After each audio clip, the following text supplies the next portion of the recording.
The story kicks off with Han Sanqian, our main character, getting a solid slap from his wife.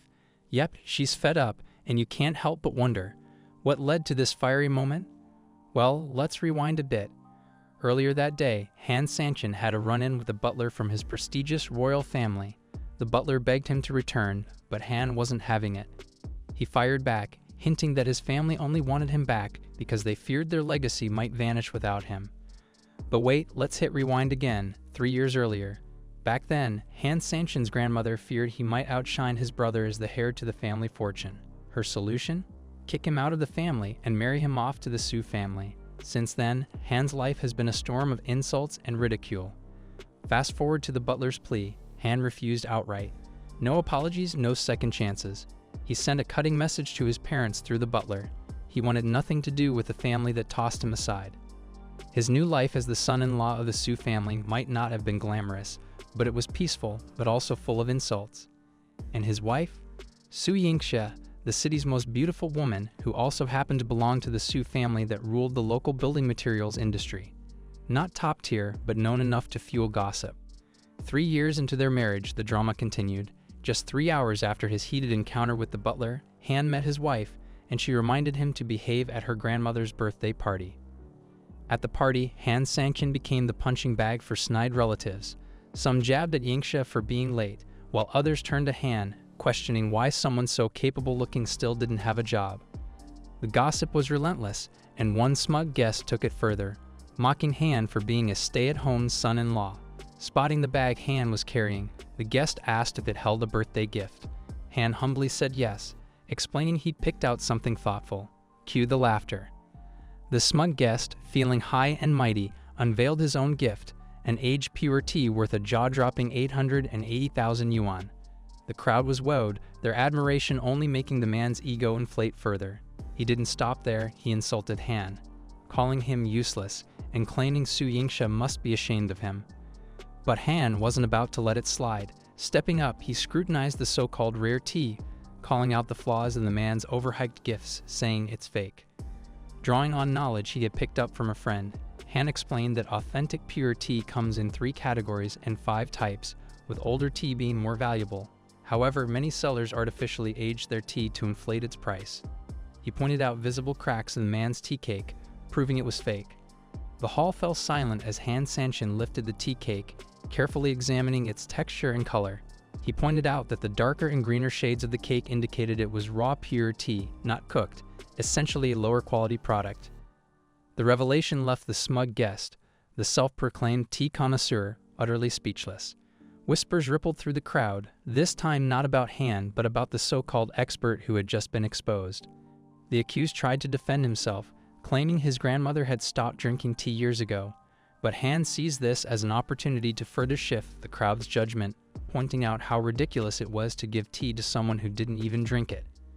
The room erupted with murmurs of disapproval, all directed at the once smug guest. Desperate, the man accused Han of fabricating the whole story, questioning his knowledge of tea. This caused a flicker of doubt among the attendees, and even Su Yingxia, Han's wife, asked if he was certain about his claims. But Han reassured her with quiet confidence, stating he trusted his friend's expertise and wouldn't make baseless accusations. Just as the tension reached its peak, the grandmother entered, her commanding presence quieting the room. She asked about the commotion, and Su Yingxia quickly explained. The grandmother examined the tea, and though she initially sided with her grandson, despite the obvious evidence, Han calmly asked her to take a closer look. But the outcome wasn't what he hoped. The grandmother stubbornly declared the tea genuine, despite knowing it was fake. She berated Han for defaming her grandson. The smug guest, now emboldened, smirked triumphantly, and the crowd's judgment turned once again. It was then that Han Sanqian's wife stepped in.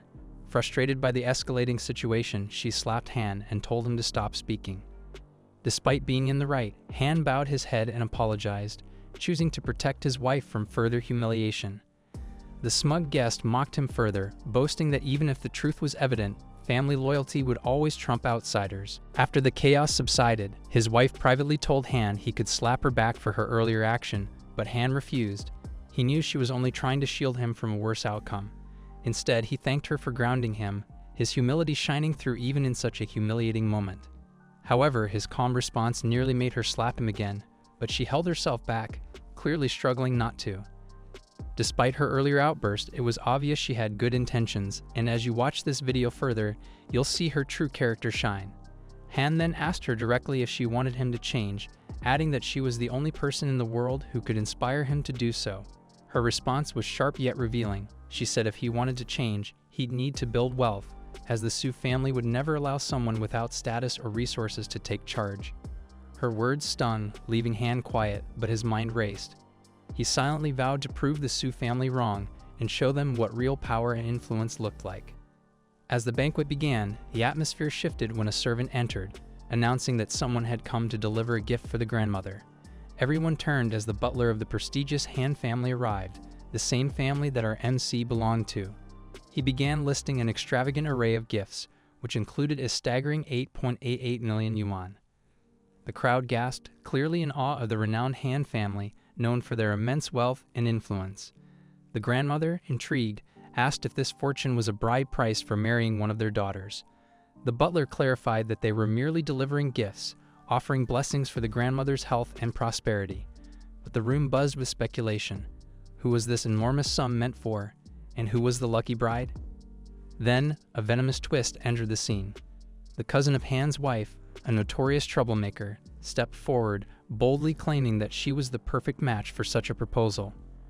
Her arrogance disgusted the women present, who whispered about her treachery. Meanwhile, the same scornful guest from earlier continued to belittle Han's wife, mocking her for marrying the MC and claiming she had no chance of a better life. But just as the insults grew unbearable, Han's wife surprised everyone by standing up for her husband. Her unexpected defense silenced the room momentarily, but the grandmother quickly intervened, commanding everyone to quiet down. She declared that she alone would decide how the money was distributed and hinted that her decision had little to do with justice and more to do with maintaining her control over the family. Later, at Han's wife's family home, tensions were running high. Her mother fumed, calling Han useless and lamenting the mistake of allowing her daughter to marry him. She even demanded a divorce, insisting it was the only way to protect their standing and inheritance. Her father tried to calm her down, but her bitterness ran too deep. However, he firmly refused the divorce, stating that such a move would only make their family the laughingstock of the town. The MC overheard the entire conversation from behind the door, staying quiet until his wife boldly declared that she wouldn't divorce him. Her toxic mother, furious, asked if she had lost her mind, but his wife stood firm. She pointed out that while her husband wasn't perfect, he worked tirelessly and had handled all the household chores for the past 3 years. Though she disliked some of his past actions, she admitted she never truly hated him. Plus, she reminded her mother that their grandmother would never allow a divorce since the Su family's reputation mattered more than their personal feelings. Hearing this, the protagonist silently apologized to his wife for all she had to endure. He decided it was time to act. He made a quick call to his mother about a recent message she'd sent him, then headed to his room. There he found his wife sitting quietly, clearly upset. When she noticed him, she asked why he hadn't knocked before entering. Her sad expression broke his heart. Trying to connect, he asked her again as she wanted him to change. With a heavy heart, she replied, asking why he still didn't understand her pain. A single tear fell onto his shoe as she admitted that she was tired of being belittled and wanted to live a life of dignity. She longed for the day when everyone who looked down on her would regret their actions. The MC, touched by her words, reassured her that he understood and held her tightly, vowing to make things right. From that moment, he saw her as his divine lady, someone truly worthy of respect and admiration. A few days later, Han decided to visit his mother in person. As they talked, she shocked him with a comment he didn't expect. She said she never thought her youngest son would be useful to the Han family again. Han couldn't believe it, and even his mother seemed surprised by the situation. But then she admitted she was happy he had come. It turned out that his grandmother had insisted Han be brought back into the family fold. The reason? His father was seriously ill, and his older brother was locked up in prison. This left Han as the only one who could step up and help the family. After 3 years of being completely ignored, Han couldn't help but wonder, why now? Why was his family finally remembering him? He asked his mother if his older brother's perfect image had finally cracked, but his mother just stayed silent. She explained that she knew everything about the unfair treatment he had gotten over the years. But it wasn't her choice. It was his grandmother's decision, and nothing could change that. Han was furious. He couldn't believe how easily his older brother had fooled everyone. He had always tried to earn his mother's love, getting good grades, following the rules, doing everything right. But it was never enough. No matter how hard he tried, his older brother always took the spotlight. Han felt betrayed. He believed his grandmother had purposely pushed him out because she feared he might take his older brother's place as the heir. He asked, with frustration building up, if anyone would have remembered him if his brother hadn't gone to prison. If the Han family wasn't desperate for an heir, would they even care about him? He finally snapped, saying that neither his grandmother nor his mother deserved to be in the family at all. But despite his anger, Han made it clear that he would help, but only if he got something in return. His mother, desperate and hopeful, asked what he wanted. Han's terms were simple, and the deal was struck. Later, Han found himself standing outside his mother's room, but the agreement was already made. His grandmother had decided to set him up with his own company, one he would fully control. She handed him a card containing the startup capital. It was clear that this was all a test, to see if Han had what it took to run the family. 3 days later, rumors of a massive storm headed for the city spread like wildfire among the elite families of China. And just as people were bracing for the storm, a new company opened in town. The Han family had set up shop, quickly making a name for themselves. It was clear the Han family was big news, with their presence already being felt all over the city. In a meeting with the MC's wife's family, the old Supreme Rattlesnake grandma entered the room. She wasted no time in getting to the point. Her real goal was to form a business partnership with the Han family's new company, which specialized in building materials. She explained that such a partnership would benefit both sides.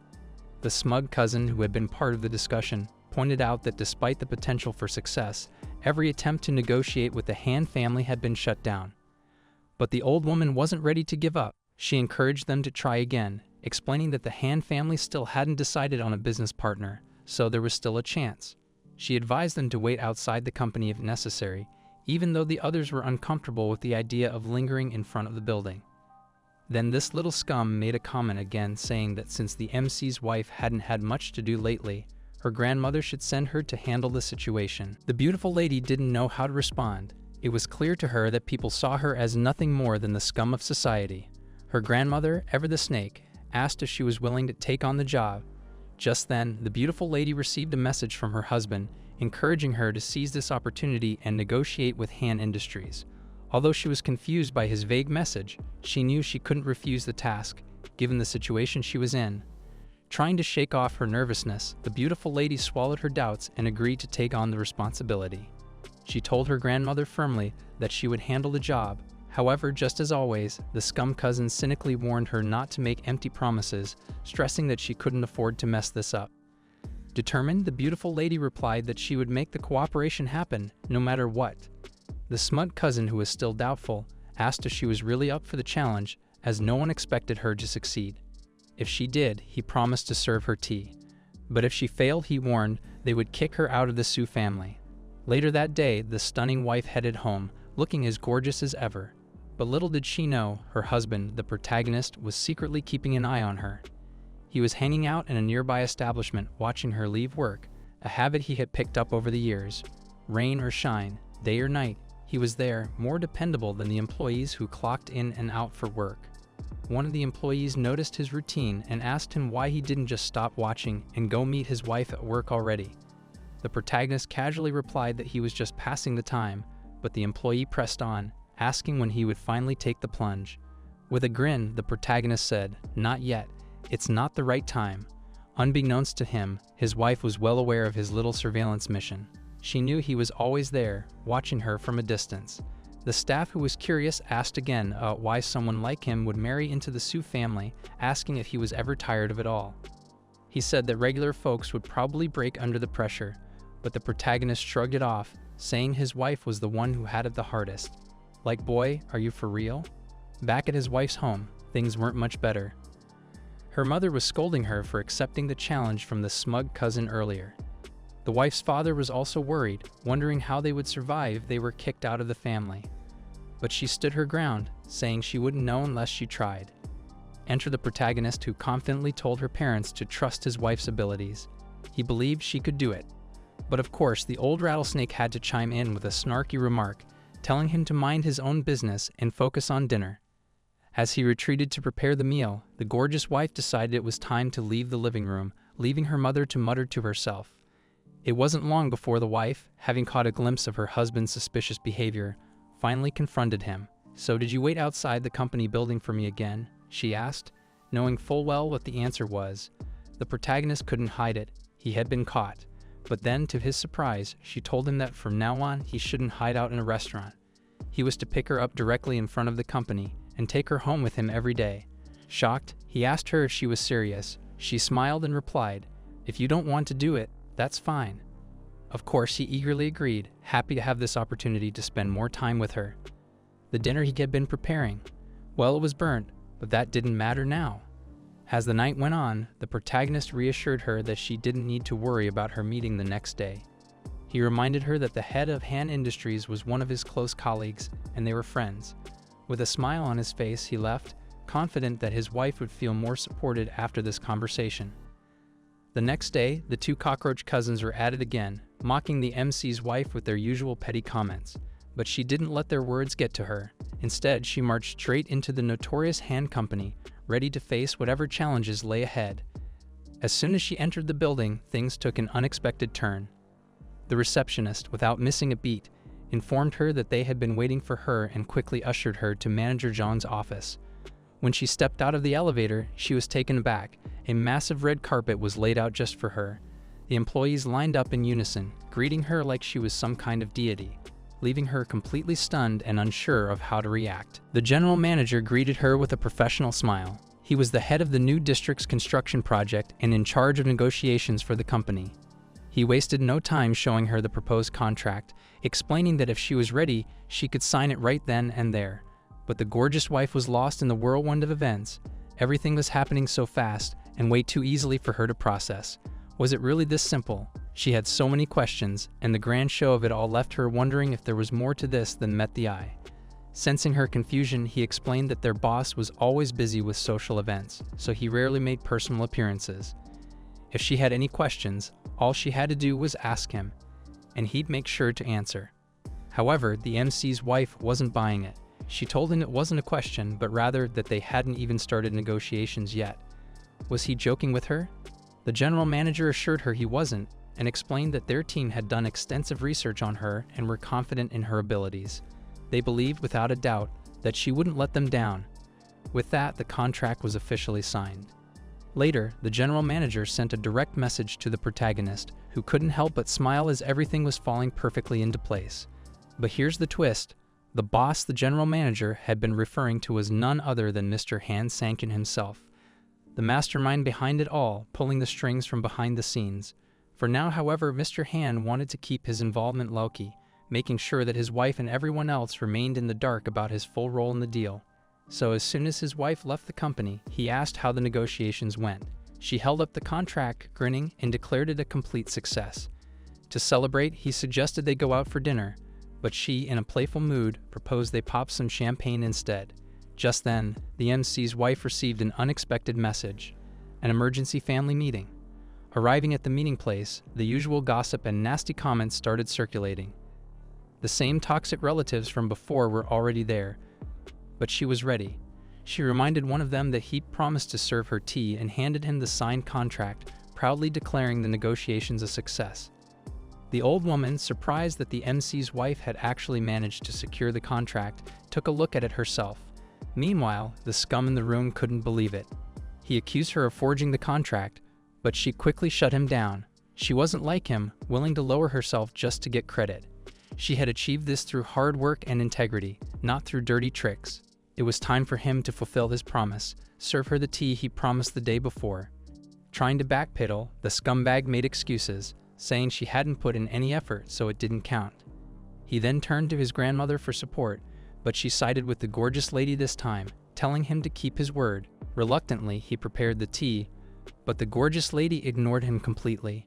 She went straight to her grandmother, telling her that since there was nothing more she needed from them, she was going home to prepare for the next day. The meeting ended with the old woman telling everyone to go home and get ready. As the gorgeous lady walked out, she didn't even glance back, leaving the insect standing there with the tea in hand, looking utterly humiliated in front of everyone.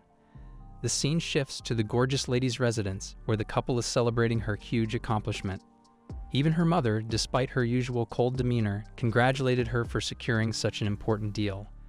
But true to her nature, the toxic old woman couldn't resist undermining the moment. She sneered and remarked that the gorgeous lady was just lucky to have landed the contract. The MC, who was not one to let it slide, quickly retorted that it wasn't luck, it was hard work, persistence, and sheer effort that got them the deal. But the old woman, ever the ignorant critic, dismissed his words with a wave, insisting that it was all about her daughter's brilliance, not his involvement. Just as tensions were starting to rise, the gorgeous lady received a call from her grandmother. Her face fell as she listened, and when she hung up, she had troubling news to share. The toxic old grandma had maneuvered her way into replacing the gorgeous lady with that smug cousin from earlier, who was now handling negotiations with the protagonist's company. The scene shifted back to the toxic old woman, who, after hanging up the phone, delivered her final words to her granddaughter. "We'll finish this. Then you can take a few days off," she said coldly. Before the gorgeous lady could even respond, the old woman ended the call without a second thought. That was the power of toxicity, an old woman so poisonous that she could contaminate everything around her. A complete scum, just like her good-for-nothing grandson. Speaking of that scum, we find him in the midst of his scheming. It was all part of his plan. He had convinced his toxic grandmother to replace the gorgeous lady to take control of the negotiations. He tried to justify his actions to the old snake, explaining that it was all because the gorgeous lady was a woman. He argued that if she gained power in the company, it would mean that Han Sanqian, the gorgeous lady's husband, the MC, would have control over their properties. Meanwhile, back at the gorgeous lady's home, her mother was fuming. The betrayal by the toxic rattlesnake had left her disgusted. And for the first time, I agree with her. As for the gorgeous lady and her husband, the atmosphere was heavy with sadness. The beautiful lady was heartbroken, and the protagonist could see it. He gently asked how she was holding up, but she forced a smile, saying she was fine and that she was used to it by now. But the protagonist wasn't about to let her suffer in silence. He asked her to stop crying, reassuring her that no one would be able to take away her job or her dignity. With a determined look, he picked up the phone and called the general manager of his company. The MC said that nothing would continue unless his wife was the one handling the negotiations. He made it clear that it was her deal, her responsibility, and he wouldn't let anyone else take her place, so the scene was set for the next day's meeting. The scum was confident, though, as he prepared to take the reins, thinking he could easily step into the gorgeous lady's shoes. But when the general manager arrived, his first question was where Miss Su was, aka, the gorgeous lady. The scum arrogantly stepped forward, calling himself the new point of contact for the project. He claimed that Miss Su had fallen ill, and that from now on he would be handling the cooperation between the two companies. But the general manager wasn't fooled for a second. He replied coldly that he would return once Miss Su had recovered. He wasn't about to work with someone as toxic as him. The scum tried to argue, insisting that their business acumen was superior to Miss Su's and that the cooperation would remain unaffected. But the manager had heard enough. He was done listening to this nonsense. "There are plenty of other companies eager to work with us," he said, his voice firm. "If your family is going to be this hypocritical, then I'll reconsider everything." Without a second glance, the manager turned and left, leaving the scum completely stunned, standing there with his arrogance shattered. He had never imagined it would come to this. Later, the scum reported back to the toxic old woman. When she heard what had happened, her face twisted with disbelief. "How could it have come to this?" she snapped. "What did you do to make things go so wrong?" The scum tried to defend himself, insisting he hadn't said anything to offend the general manager. He explained that as soon as they saw Miss Su was absent, they just left. He even wondered aloud if there was any way to salvage the situation now that the contract had already been signed. Meanwhile, back at the beautiful lady's residence, her phone suddenly rang. It was the scum of society, demanding she come to the company immediately. But before he could even finish his sentence, the protagonist swiftly answered and, mimicking the old woman's earlier move, hung up the phone without allowing him to continue his nonsense. The scum, now visibly irritated, wasn't about to let this slide. He showed up at their doorstep in person, his impatience palpable. Even the protagonist was impressed by how fast he had arrived. As soon as the door opened, the scum lunged forward, ready to strike. But the protagonist, unfazed, easily dodged the blow and retaliated with a swift kick, sending the scum sprawling to the ground where he belonged. The scum, still recovering, asked if the MC understood the consequences of his actions, especially for kicking him. but the MC was having none of it. He calmly explained that his wife had nothing to discuss with him, and the decision to replace her had been entirely up to the toxic old woman. He revealed that if they wanted to solve the problem, the toxic old woman should be the one showing up on their doorstep. Meanwhile, the gorgeous lady's mother was furious when she found out about the MC's actions. She couldn't believe that the old woman would go so far as to personally beg Miss Su to take charge again. But the gorgeous lady, standing her ground, defended her husband, explaining that he had only done it for her. She pulled him aside to get away from the toxicity and spend some time alone. Once in their room, the MC thanked his wife for standing by him. "I'm used to it, so you don't have to always defend me," he said with a smile. But the gorgeous lady wasn't having it. She pointed out that, in reality, he was the one behind her success, and that he had been humiliated by her mother without reason. The next morning, the gorgeous lady woke up radiant, as always. After getting ready, she woke up the MC so they could do their morning run together. It wasn't something they'd done as a routine before, but she insisted that from that day on, they would. No longer would he be following her from a distance. This caught him off guard, as he thought she didn't know he'd been trailing her during her morning walks. A while into their run, they arrived at a huge house, and the MC asked if she'd like to move in. He casually mentioned that the house was for sale and wondered what the inside looked like. She laughed and replied that he must be joking. The house was valued at $60 million, far beyond their budget. She remarked that the people living there symbolized prosperity, and even the toxic old woman had once dreamed of living there one day. She brushed off the idea, saying it was nothing more than a pipe dream. As they continued their run, she asked if he truly thought the toxic old woman would show up at their house. He reassured her that she needed to relax. In the coming days, everything would fall into place. Later, the MC met with his general manager. He asked the manager to send someone to buy the villa on Yunding Mountain. The manager hesitated, mentioning that the family's money should go toward the company's development, not personal purchases. At that moment, the protagonist placed a black card on the table, saying he knew the manager was overseeing the Han family's cooperation with the Fengxian company. The manager confirmed it, revealing he'd been friends with Qin Lin, the Han family's boss, for many years, but the MC casually dismissed Qin On as just a figurehead. He then dropped a bombshell. He'd started his own company at the age of 12 to test his skills. The name of the company, he explained, symbolized always being above the Han family. His plan? To eventually destroy them. He told the manager that the black card contained his personal earnings, and no matter the cost, that villa would be his. The gorgeous lady wanted to walk through those mountains every day, and nothing would stop him.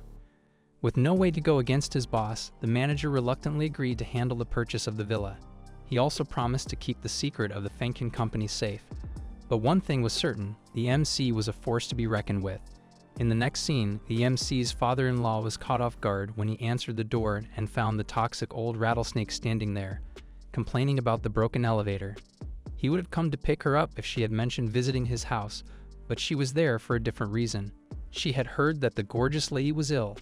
When she asked where she was, the mother rattlesnake explained that her daughter was staying in her room to avoid infecting her grandmother. The old woman wasn't pleased with this and, in her usual manner, began criticizing the situation, questioning why the gorgeous lady hadn't been more proactive in making sure she was well and present. The tension between them was palpable, with every word from the old rattlesnake adding fuel to an already strained atmosphere. Clearly, the grandmother didn't care about the lady's health as much as she did about appearing in control, and her remarks only seemed to further irritate the MC. Han Sanqian quickly intervened, revealing that the lady wasn't actually ill, which irritated his mother-in-law as well as the toxic grandma. She scolded Hans for undermining her, saying she should have known better given her age. According to the MC, it was the lady who had secured the cooperation with Han Industries, and it was her responsibility to oversee the project, not anyone else. He pointed out that the old woman had made mistakes by leaving the task to others, which ticked her off. The MC then had a conversation with the lady on the phone, where she revealed that she had just spoken with manager Zhag, who had agreed to officially resume cooperation with the Su family the following Monday. Later, the grandma spoke with the lady, thanking her for her hard work and inviting her to dinner that weekend to celebrate her success. The beautiful lady was grateful for the offer. The flea, leaving the scene, warned Han not to covet the Su family in any way, but he simply told her to keep herself safe. He had no interest in the Su family estate.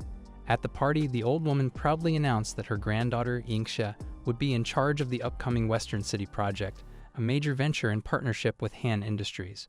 It was one of their biggest projects yet, and everyone was hopeful that Yingxia would manage it successfully. However, not everyone shared the same enthusiasm.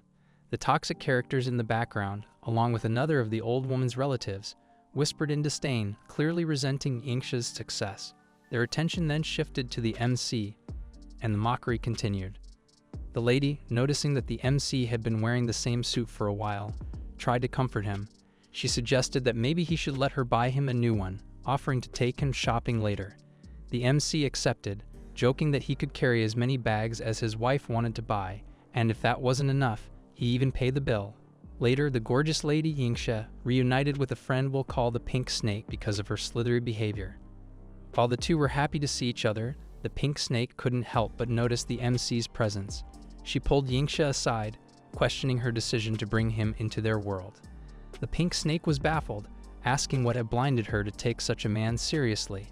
She couldn't understand why Yingxia would even consider being with him. Yingxia, however, calmly responded, telling her friend to stop being so annoying. While she hadn't fully accepted Sanqian yet, she was trying her best. The Pink Snake, still skeptical, told her to be happy but insisted that as her best friend, she had an obligation to check whether he was truly worthy of her.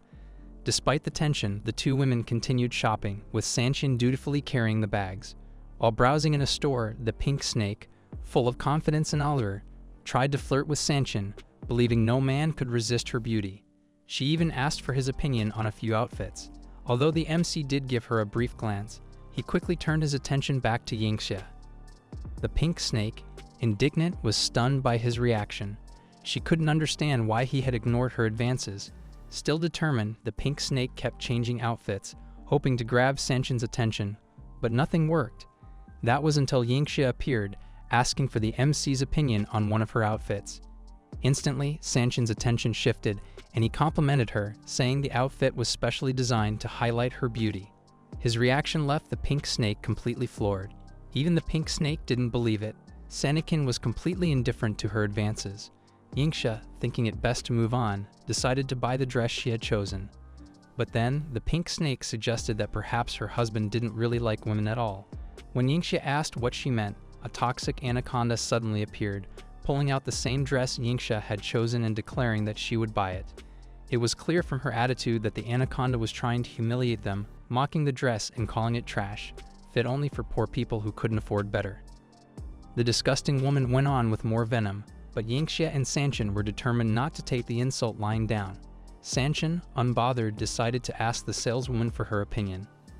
Unfortunately, the saleswoman wasn't much better, offering suggestions for discounted stores nearby, clearly not interested in standing up for them. Sanqian, however, wasn't intimidated. He simply asked to buy every piece of clothing in the store. This request shocked everyone around them. He then asked if he could use his card, but then he realized that he had given it to the manager earlier, and he forgot to retrieve it. When the saleswoman asked if there was a problem, Sanqian told her to wait while he made a quick call. The anaconda and the Pink Snake began mocking him, and even a customer told him not to disrupt the store's business. The Pink Snake, frustrated, told Yingxia that they should leave before they were further humiliated. She was clearly embarrassed, but Sanqian remained calm. He assured her it would only take a moment. Just then, a speeding car pulled up in front of the store, and out stepped Sanqian's underling. The saleswoman, thinking he was just another customer, was completely ignored. The manager handed the card back to Sanqian, who apologized for the delay. With everything in place, he proceeded to the checkout. When asked for the card's password, he asked Yingxia to enter it, reassuring her that it was fine. As she typed in the password, the tension in the store mounted with each beep from the machine, until finally, the transaction was completed minus 400,000 units worth of clothes. Yingxia's friend, stunned, asked how he knew the password. Sanqian simply smiled and said it was the date of their wedding anniversary.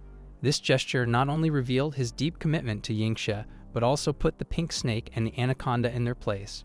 Shortly after purchasing the clothes, Sanqian instructed the sales staff to only keep items in their size, leaving the rest behind. The Pink Snake insisted on taking the rest for herself, but Sanqian's manager stepped in, suggesting a more professional approach.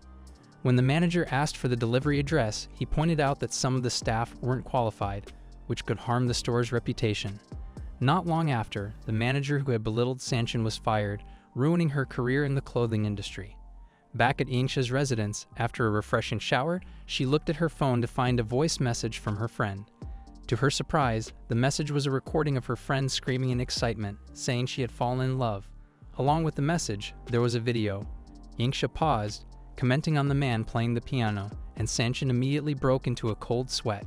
Despite the blurry image, he was uneasy because the person in the video was him, playing the piano in a public area.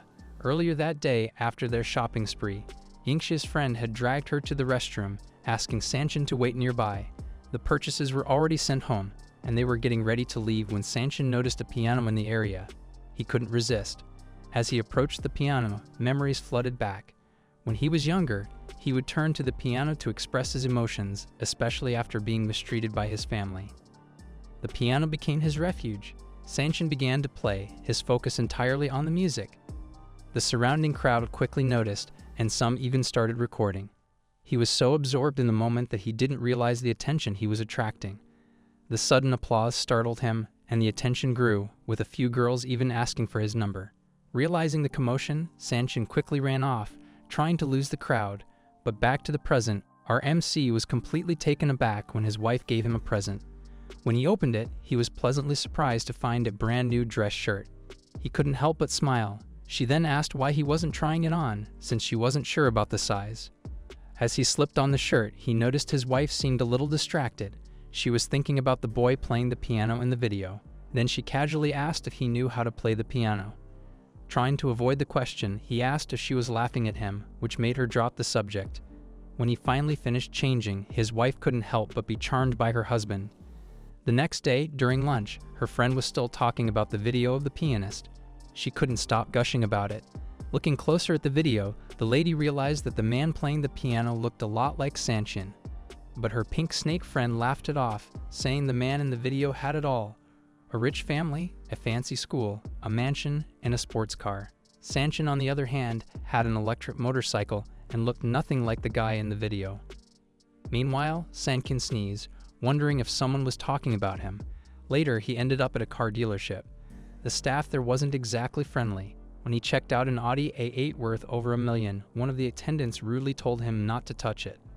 But Sanqian wasn't fazed. He ignored the comments and decided to buy the car on the spot, with cash. When he pulled out his black card, everything changed. The staff started scrambling, fighting for the commission. Sanqian, with a smirk, told the newest employee to handle the paperwork while the others watched in disbelief.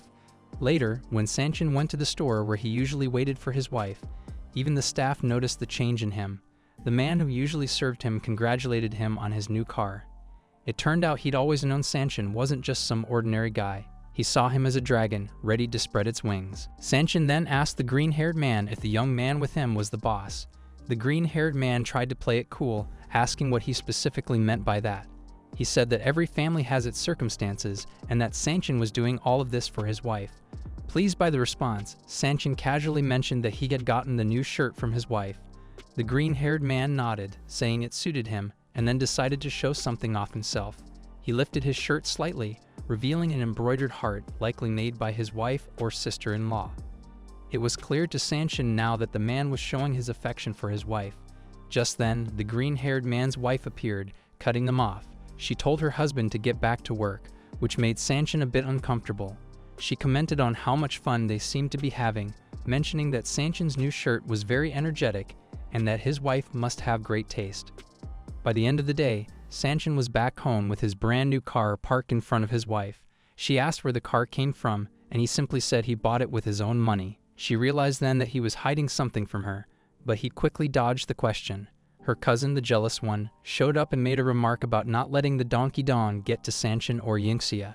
When they arrived home, her parents were amazed, thinking she was the one who bought the car, but Yingxia quickly corrected them, saying it wasn't her money. Her mother took the keys from Yingxia and went to check out the car herself, acting like it was hers. The poisonous, jealous attitude of her mother took over, making comments about what would happen if Sanqian used the car to cheat. It was clear that Yingxia's mother was trying to take the car for herself, and if it were me, I'd be furious. But since it was just a story, Sanqian simply told Yingxia to forget about it. The next day, the boss from the dealership saw Sanqian and Yingxia again and wondered why he'd switched cars. Sanqian casually explained that he had bought the old car once more. When they were about to offer him another vehicle, Sanqian said it could wait and insisted on getting another A8 instead, leaving the sales staff stunned.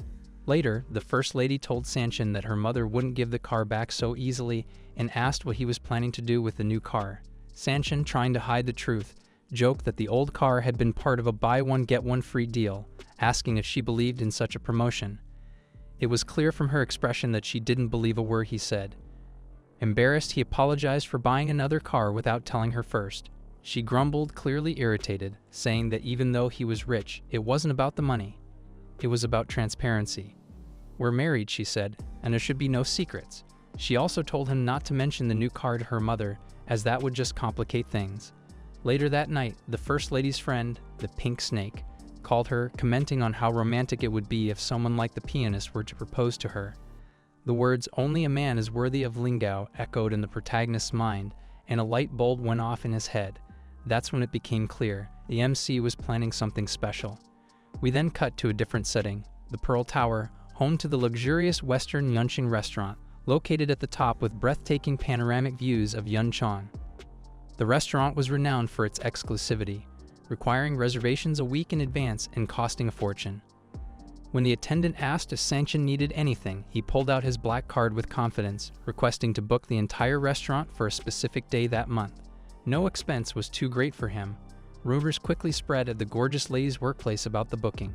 People were talking about the person who had reserved the whole place, and the stories were wild, especially since the last time the entire restaurant was booked was for a marriage proposal. But no one knew what Sanqian's intentions were. Then the date of the reservation came up, the 22nd, which was also the gorgeous lady's wedding anniversary. Sanqian was clearly making a statement. On the 22nd, the gorgeous lady asked her Pink Snake friend why they were at the Pearl Tower. The friend just told her to wait and see. It wasn't long before the gorgeous lady realized that this was the day the whole restaurant had been booked. They were led to the 49th floor, where the Crystal Restaurant was located. The gorgeous lady was confused but decided to go along with it. Earlier that day, the lady's friend had told the gorgeous lady to wear her best dress, and when she saw her in it, she was impressed. Her friend revealed that she had always wanted to wear that dress as the gorgeous lady's maid of honor. But now, her husband hadn't even proposed properly, and she was feeling anxious about everything. She kept wondering how many more floors they had to climb. Finally, they arrived, and as they entered the restaurant, the gorgeous lady was stunned. The protagonist was playing the piano, looking handsome as ever. When she realized it was him, emotions overwhelmed her and tears started to fall. She hadn't expected all this, and suddenly, her image of her husband was completely transformed. Even her snake friend was shocked, unsure how this was happening. The gorgeous lady's friend, who had always belittled Sanqian, couldn't understand why he had let her suffer for so long if he was so wealthy all along. She asked him why he never mentioned his piano skills. Sanqian explained that he knew he had made his wife suffer over the years, but from that day on, no one would ever hurt her again. As the two embraced, the whole scene was broadcast live across the city in Yunchang, and people were stunned by the display of wealth and affection. The jealous woman who'd always taunted the gorgeous lady couldn't wait to find out who had reserved the restaurant. At first, she thought it might have been Yingxia, but she couldn't bring herself to believe it. The next day, the gorgeous lady was completely happy, and the comments about the restaurant incident continued to flow in. However, she didn't let them get to her. As soon as she was near her snake cousin from before, the snake cousin silently thought to itself that the woman in the tower the day before couldn't have been the gorgeous lady. Taking the envelope from the rattlesnake's hands, the gorgeous lady said it was now the snake cousin's turn to go to the east side of the city for an inspection. Meanwhile, in a different location, our protagonist arrived at a new establishment, where he ran into a group of guys who worked there. They were chatting away when one of them became quite rude to young Han Sanqian, telling him they weren't open yet. He mentioned he was looking for Lin Yang, and one of the guys said their boss was an influential person in the Cloud City area, and that Sanqian couldn't meet him whenever he wanted. Apparently, the guys thought Sanqian was some kind of bad person, and he couldn't help but wonder if they really thought of him that way. When they found out his name was Sanqian, one of them called him a worthless Su family member, and the others continued to mock him. One of the guys even asked how someone like him could have married Yingxia. Deciding to brush off the insults, Sanqian continued walking, his mind elsewhere. Suddenly, out of nowhere, a guy with bright red hair came charging toward him. With a grin, he threw his arms around Sanqian in a big enthusiastic hug, leaving the mocking group of guys speechless. This was Lin Yang, the owner of the notorious Magic City nightclub and a loyal ally of Han Sanqian. Without missing a beat, Lin Yang turned on the others, blasting them for not giving proper respect to his dear friend. As Sanqian left, he replied to his dear wife's messages, feeling amused. His wife Yingxia had sent him a message saying she was preparing a huge feast for him. A smile tugged at his lips as he imagined what she had planned. But as soon as he walked through the door, that smile faded. There, sitting on the couch, was Yingxia, her usual spark gone, replaced by a sadness that tugged at his heart. As it turns out, the snake cousin from earlier, the one the gorgeous lady had instructed to inspect the east side, had been severely injured during her assignment. The news hit hard, and guilt crept into the lady's chest. After all, it was her directive that led to this dangerous situation. She explained that a group of unknown attackers had shown up at the construction site, demanding money and causing chaos. These people, built like gorillas, had shut down all material transportation routes and blocked every entry and exit point. The lady continued, her voice laced with frustration, revealing that her smug cousin had found a way to settle the chaos by negotiating with the troublemakers. Allegedly, he managed to secure a meeting for the next day. But as the situation unraveled, it became clear that her cousin was the mastermind behind it all.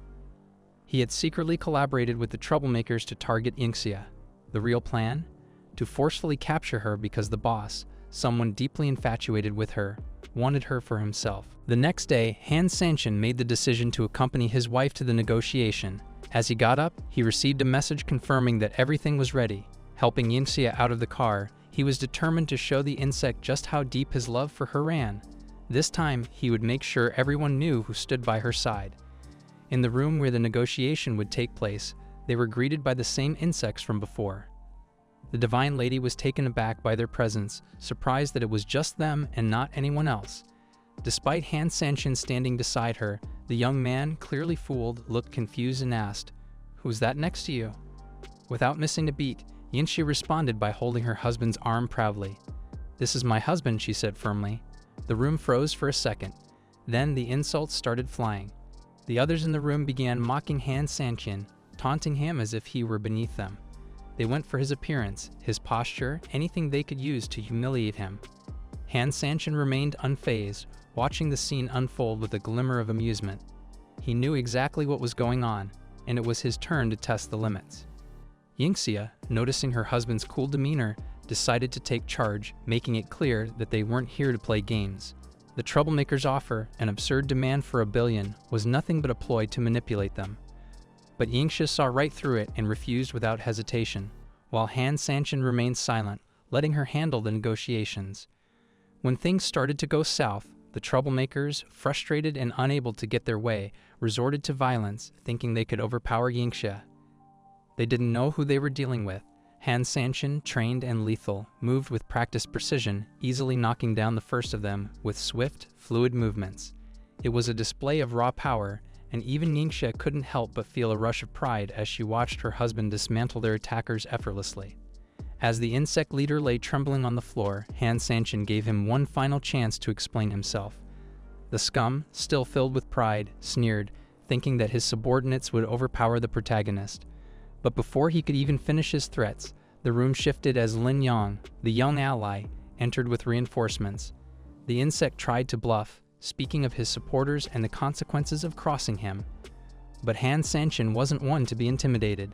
He told his wife to wait in the car and reassured her that she had nothing to fear. As the tension thickened, Lin Yang handed Han Sanqian a small knife, questioning if he truly wanted to take matters into his own hands. Han Sanqian's reply was clear. He wasn't just going to let this slide. The insect leader, now visibly shaken, seemed to realize the gravity of his situation as he fell to his knees, his life hanging by a thread. Sanqian, without hesitation, demanded to know who had instigated this entire mess. The insect leader, still stubborn, refused to cooperate at first, but after a brutal beating, he finally cracked. With fear in his eyes, he revealed that it was Su Yingxia who had masterminded this plot, seeking to expel Su Yingxia from the Su family by any means necessary. Han Sanqian's heart burned with fury. He was willing to tolerate a lot for the sake of business, but this was a direct attack on his wife, and he wouldn't stand for it. He made it clear that the punishment for this betrayal would be severe, and the insect leader's fate was sealed. After dispatching the henchman, Han Sanqian returned to the car where Yingxia was waiting. She asked if everything had been resolved, especially concerning the Chengsa project. He assured her it was, but she was curious about how everything had been handled so effortlessly. He simply told her that she'd know everything soon, but for now, they could head home. The next day in the Su family's meeting room, the toxic snake cousin fidgeted with impatience, wondering why Yingxia hadn't shown up yet. He couldn't resist gossiping, spinning a story about her disappearance and trying to shift blame onto Chen Gang. He claimed to have investigated and uncovered that it was Chen Gang who had meddled with their family. His words echoed through the room, but the venom in his tone was clear. He wanted to stir up trouble, and he was desperate for Yingxia to take the fall. According to the snake's fabricated tale, Yingxia had spent the night at Chen Gang's farm, implying something unspeakable had happened. It was a convenient story for the snake to make up, hoping to tarnish Yingxia's reputation and use it as leverage against her. But then Su Yingxia arrived. She calmly explained that she had been caught up in sorting out some documents for Mr. Zhang, which was why she had been late. When asked about how the issue had been resolved, she said it wasn't solved with money, leaving the room in confusion. The old woman pressed further, but it was clear she was fishing for answers, trying to twist the truth. Just then, Lin Yang barged into the room, a confident smirk on his face. He greeted the toxic snake with a casual bravado, claiming to have come to collect payment for solving a significant problem for the Su family. His reputation preceded him, and everyone in the room knew he was no ordinary person. His presence immediately shifted the power dynamic. Lin Yang wasn't here to just stir trouble, he was here to make a statement. The old woman, surprised by his boldness, hesitated for a moment but offered him payment if he had truly helped the Su family. Lin Yang then removed the bag from the head of the insect, who was kneeling on the ground, and told the old woman to listen closely to the truth. The battered man finally cracked under the pressure and revealed that Su Heiko had masterminded the whole plot. Heiko had approached him, instructing him to cause trouble for Yingxia and expose the situation in the said project to discredit her and the Su family. The revelation sent shockwaves through the room.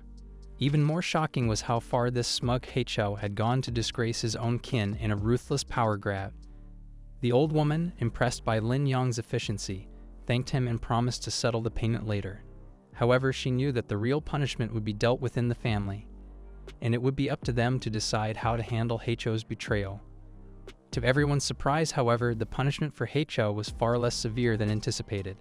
Instead of facing any real consequences for his vile actions, the smug cousin received a slap on the wrist from the toxic grandma. The punishment? She simply told him to avoid speaking to her for a while. That was it. No harsh reprimands, no real repercussions for his disgusting betrayal. Heiko, the self-important snake, had managed to escape anything more serious. Meanwhile, far from the drama unfolding in the Su family residence, our protagonist, Sanqian, was dealing with business matters in a completely different location. He was on a call, carefully inspecting a shop owned by someone named Mo Yang.